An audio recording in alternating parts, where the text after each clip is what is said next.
सत्यनारायण स्वामी की जय। ठाकुरंकर सदिच्छा पूर्ण हो बोलानंद एक बार हरि बोल। विषय मनीष कहीं पूर्ण नहे। आसतु जानिबा। ठाकुरी कहले मानवर बहु अंछा केवे पूर्ण नहे। ईश्वरर जहा इच्छा ताहा सिद्ध हुए।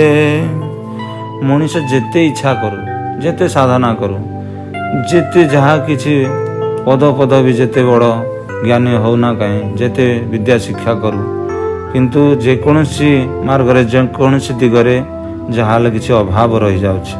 कारण कौन? कारण ठाकुर कहले जीव ब्रह्म जणाउछि परम ब्रह्म पादाब्जरे। जीव ब्रह्म जणाउछि जेते उच्च हेले जीव जेते उच्च हेले जीव थाए तो पदर जोरे।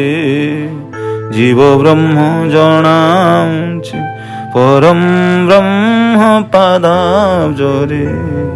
जीव ब्रह्म जणाउछि।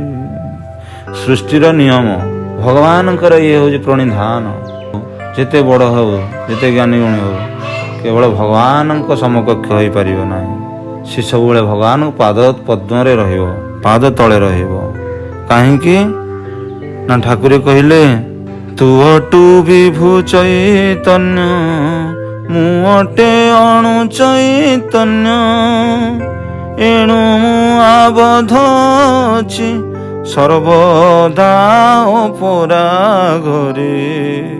जीव ब्रह्म जणाउछि परम ब्रह्म पादाब्जरे। जीव ब्रह्म जणाउछि। आमे कहीं भगवान समकक्ष हो पारे ना ना। ये संसार ये जो माया संसार भगवान एक थिले से दुई हेले प्रकृति और पुरुष। भगवान हेले पुरुषोत्तम आउ सृष्टि कले प्रकृति। प्रकृति दुई भाग विभक्त है अपरा प्रकृति और परा प्रकृति। परा प्रकृति है भक्ति शक्ति जीव स्वरूपा राधा स्वरूपा आउ अपरा प्रकृति है माया शक्ति।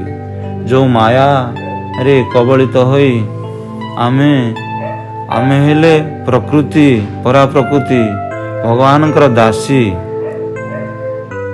आउ अपरा प्रकृति मध्य से भगवानकर दासी त्रिगुण स्वरूपिणी।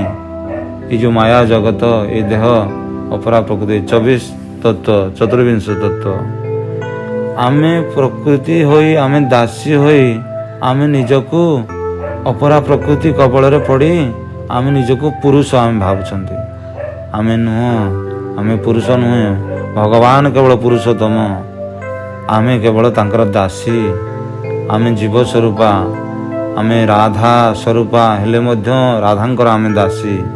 से भावरे आमे दासी भावरे रहिबा कथा किंतु आमे प्रकृति वशरे पड़ी आमे कहूँ ना मु पुरुष। आमे गर्व करुछंती एते जानिछि मु सेते जानिछि मोर एते धन संपत्ति पद मर्यादा अछि। आमे गर्व करुछंती केवल प्रकृति वशरे पड़ी प्रकृति आयतरे आमे अपरा प्रकृति आयतरे पड़ी कहीं ना आमे हेले प्रकृति बसरे आमे रहिले। आमे हो जीव होछि प्रकृतिर आयतरे किंतु भगवान है भगवान का आयतरे रहिला प्रकृति। प्रकृति भगवान को बसरे अपरा प्रकृति रहिला किंतु आमे आमे अपरा प्रकृति बसरे जीव आत्मा रही जाउछि। सेति पई से केबे हेले पूर्ण हो पारुनी। सबुबले माया ही हमको विघ्न करुछि। प्रकृति ही हम मन को टाणी नउछि। जिते जहा कले भी मध्य ये करि परिना पूर्ण हो पारिनी कहीं ना भगवान को सुच नियम नुह। आमे जदि भगवान हो जीवा ताहले भगवान केवल संसार जणे स्वयं परम ब्रह्म नारायण प्रभु जगन्नाथ कृष्ण वंदे जगत गुरु। से भगवान केवल जणे खेल करने प्रकृति की भगवान सृष्टि कले जीव को सृष्टि कले से केवल तांकर दासी हो रहिबो। भगवान जदि सागर होते आमे नदी स्वरूप आमे नदी सागर मिशीजा ସାଗର ହେଇଯିବା। ସେଥିପାଇଁ ଆମେ ପ୍ରକୃତି ବଶରେ ଥିବା ହେତୁ ଭଗବାନ ସୃଷ୍ଟିର ନିୟମ ଥିବା ହେତୁ ଆମେ କେବେ ହେଲେ ପୂର୍ଣ୍ଣ ହେଇପାରିବାନି। ତାହେଲେ ପୂର୍ଣ୍ଣ ହିଁ ଭଗବାନ ପୁରୁଷୋତ୍ତମ ହିଁ।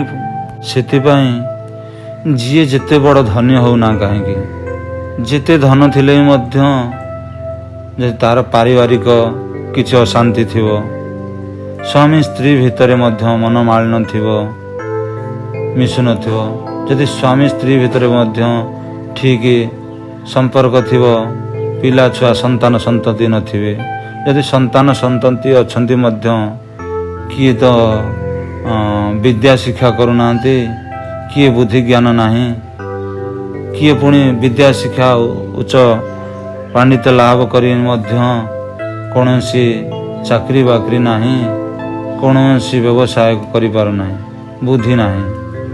ସେହିପରି ଅନେକ ମଧ୍ୟ ଏହିପରି ଅଭାବ। କିଏ ମଧ୍ୟ ବହୁତ ସୁନ୍ଦର ଥିବ କିନ୍ତୁ ଦେଖିଲା ବେଳକୁ ନାନା ପ୍ରକାର ରୋଗ ଶରୀର ଭିତରେ। ସେହିପରି କିଏ ତ ବହୁତ ପାଣ୍ଡିତ୍ୟ ଅର୍ଜନ କରିଥିବ, ବହୁତ ଜ୍ଞାନ କହୁଥିବେ, ସେ ମଧ୍ୟ ଭଗବାନଙ୍କୁ ଚିହ୍ନିବା, ଭଗବାନଙ୍କୁ ଅନୁଭବ କରିବା, ଭଗବାନଙ୍କ ବିଷୟରେ ଉପଲବ୍ଧି କରିବା, ଭଗବାନଙ୍କ କର୍ମ କରିବା, ଭଗବାନଙ୍କ କର୍ମ କରିବା ପାଇଁ ମଧ୍ୟ ଅସମର୍ଥ। ସେଥିପାଇଁ ଠାକୁର କହିଲେ, କଥା କୁହାଳିଆ କର୍ମ ତା ଫଟା, ପଦ୍ମ ତା ପାଇଁ ଅଟେ ଅଫୁଟା। ଯେକୌଣସି ଦିଗରେ ହେଉନା କାହିଁକି ଯାହାହେଲେ ଆମର କିଛି ଅଭାବ ରହିଯାଉଛି।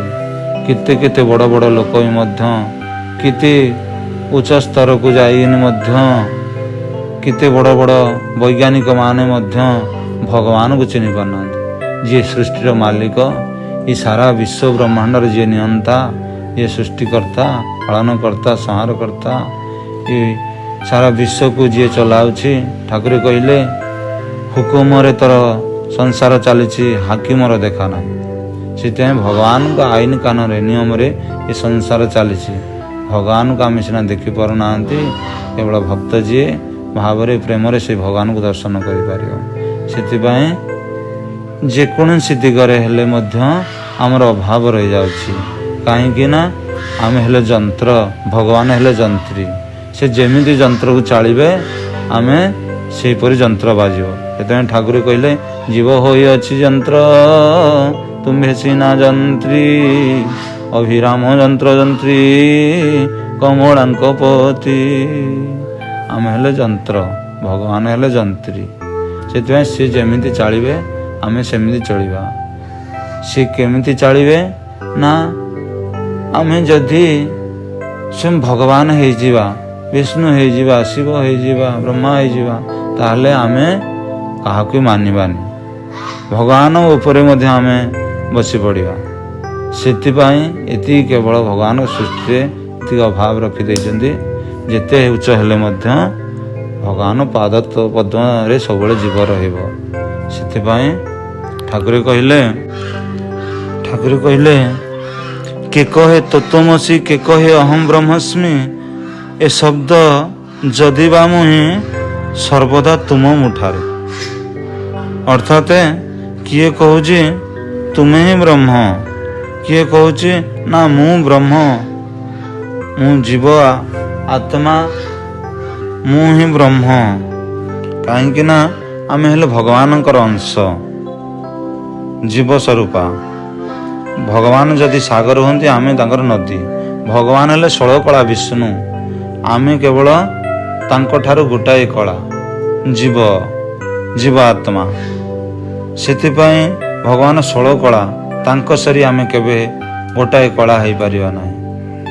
ସେଥିପାଇଁ ଠାକୁର କହିଛନ୍ତି, ଆମେ ଯାହା କହୁନା କାହିଁକି ହେଲେ ଆମେ ହିଁ ତାଙ୍କ ହାତ ମୁଠାରେ, ଭଗବାନଙ୍କ ହାତ ମୁଠାରେ ଚାବିକାଠି।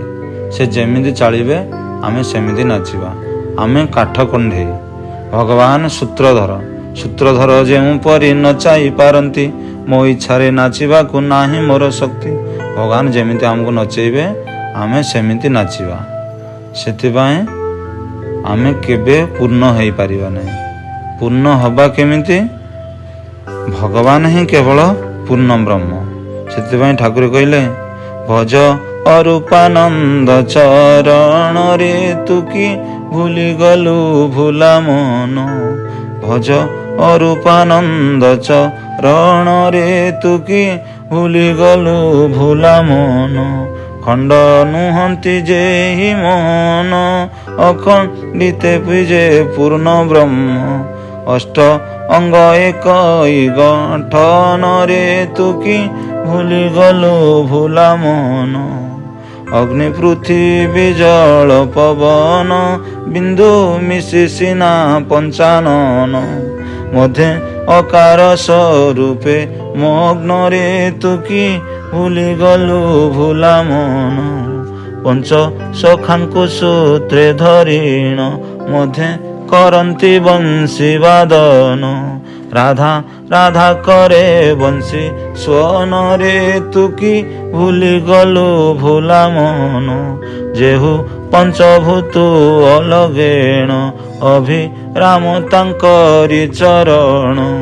ଧରି କରୁଅଛି ନିବେଦନରେ ତୁ କି ଭୁଲି ଗଲୁ ଭୁଲା ମନ।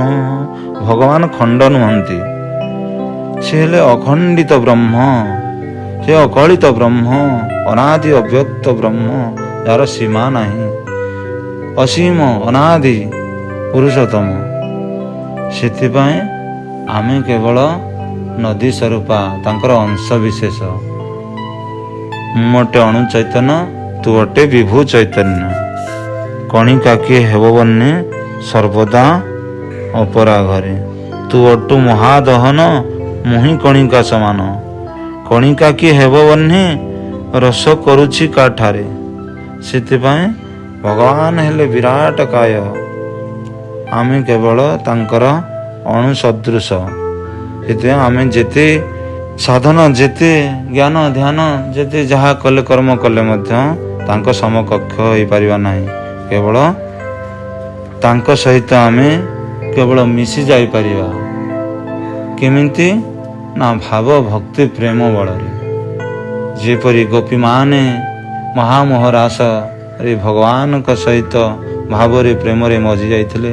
ମହାମୋହରାସରେ ଭଗବାନ 16,000 ଗୋପୀକୁ, କୃଷ୍ଣଚନ୍ଦ୍ର ଯେତେବେଳେ 16,000 ଗୋପୀମାନଙ୍କୁ ନେଇ ମହାମୋହରାସ କଲେ, 16,000 ଗୋପୀକୁ 16,000 କୃଷ୍ଣ ହେଲେ, ସେତେବେଳେ ଗୋପୀମାନେ ମଧ୍ୟ ନିଜକୁ ଆଉ ଗୋପୀ ଭାବିଲେ ନାହିଁ, ନିଜକୁ ସ୍ୱୟଂ କୃଷ୍ଣଚନ୍ଦ୍ର ଭାବିଲେ। କିଏ ତ୍ରିଭଙ୍ଗୀ ଠାଣିରେ ଠିଆ ହୋଇ ବଂଶୀବାଦନ କରୁଛି, କିଏ ଶ୍ୟାମକୁ କୋଳରେ ଧରି କେତେ କ'ଣ ଭାବ କରୁଛି। ବିଭିନ୍ନ ନିଜକୁ ସେ ଦେହ ଜ୍ଞାନ ଭୁଲିଗଲେ। ସ୍ୱୟଂ ପୂର୍ଣ୍ଣ ବ୍ରହ୍ମଙ୍କ ଅଙ୍ଗରେ ସେ ପୂର୍ଣ୍ଣ ହେଇଗଲେ। ସେହିପରି କେବଳ ଆମେ ଯଦି ଭାବରେ ପ୍ରେମରେ ନତମସ୍ତକ ହୋଇ ଶରଣାପନ୍ନ ଭାବରେ ଆମେ କେବଳ ଭଗବାନଙ୍କ ପ୍ରୀତ୍ୟାର୍ଥେ ଏ ଜୀବନକୁ ଉତ୍ସର୍ଗୀକୃତ କରିଦେବା, ତାହେଲେ ସେ ପୂର୍ଣ୍ଣ ବ୍ରହ୍ମରେ ଅଙ୍ଗରେ ଆମେ ନଦୀ ସାଗରରେ ମିଶିଯିବ। ମିଶିଗଲେ ଆମେ ସେ ପୂର୍ଣ୍ଣତା ଲାଭ କରିପାରିବା।